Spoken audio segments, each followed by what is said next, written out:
Hello and welcome back to another video. In this problem, we're asked to sketch a rough graph of the outdoor temperature as a function of time during a typical spring day. So on our y-axis, we are going to have capital T temperature, and on the x-axis, we're going to have lowercase t time. This is during a typical spring day, so we're going to go from midnight to midnight.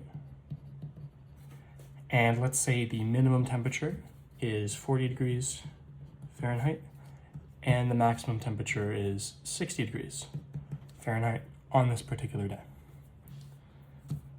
The minimum temperature is going to happen somewhere in the early morning, maybe around 3 a.m.